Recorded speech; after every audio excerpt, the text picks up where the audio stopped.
+3 fast semester GE1 बा general elective रो जो तुमन पॉलिटिकल जानिछ तो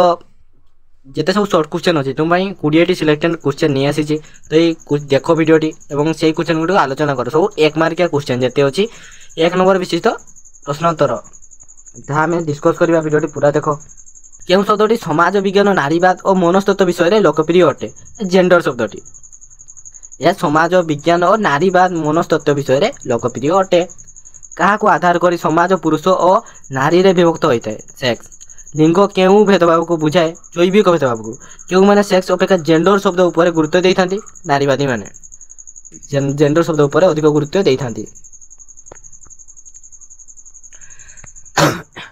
पुरुष प्रधान समाज अर्थ कौन ना बापा शासन जो माने जो शासन रे बापा मुख्य थे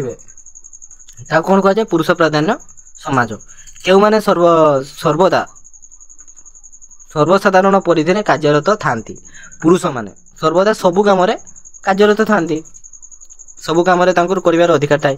प्राक ऐतिहासिक समाज क्यों समाज थिला या गोटे समता भित्तिक प्राक ऐतिहासिक समाज गोटे समता भित्तिक समाज थिला पैट्रिज शब्दर अर्थ कौन ना जातिर मुख्य कौन कह पैट्रिज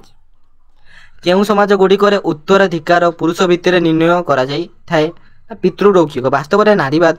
उत्पत्ति किए करथिले मैरी वुलस्टनक्राफ्ट करथिले नारीवादर उत्पत्ति करथिले कल्पना विलास समाजवादर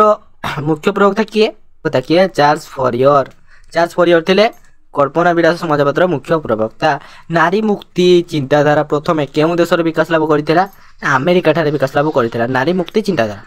नारीवाद एक चिंतन जहाँ मत व्यक्त करे नारी माने पर्याय भावे आधुनिक समाज रे अवहेलित एवं नारी और पुरुष मध्य समान सुविधा सुजोग निमते ओकिलाती करे एउति को किए कहिथिले ए नाबेरे क्रमाबाय नारीवादर द्वितीय पर्याय केउं राष्ट्र गुडी करे व्याप्त होई समस्त महिला मानकर निमते उद्दिष्ट थिला ना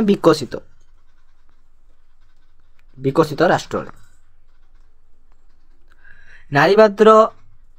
द्वितीय पर्याय नारी रे घाव उपरे दृष्टि निक्षेप करथिला आईनगत तथा सामाजिक समानता पर दृष्टि निक्षेप करथिला काटे मिलेट कर पुस्तकर नाम कौन सेक्सुअल पॉलिटिक्स अमेरिका रे नारी आंदोलन मूलदुआ केउठार पड़ीथिला सेंसा फॉल्स कन्वेंशन रे पड़ीथिला जोरमाइन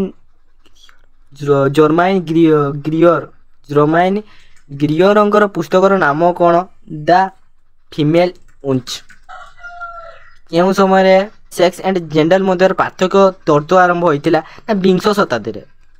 50 दशक 20 शताब्दी 50 दशक सेक्स और जेंडर मध्य पार्थक्य तर्क आरंभ हो जाइथिला हैला तो एटा कि तुम मानक सिलेक्टेड क्वेश्चन थिला तो जदि वीडियोटी भल लागुची तो सामान को शेयर करो तो चैनल को जो मैंने नुआ सब्सक्राइब कर दियो वीडियो को लाइक करो।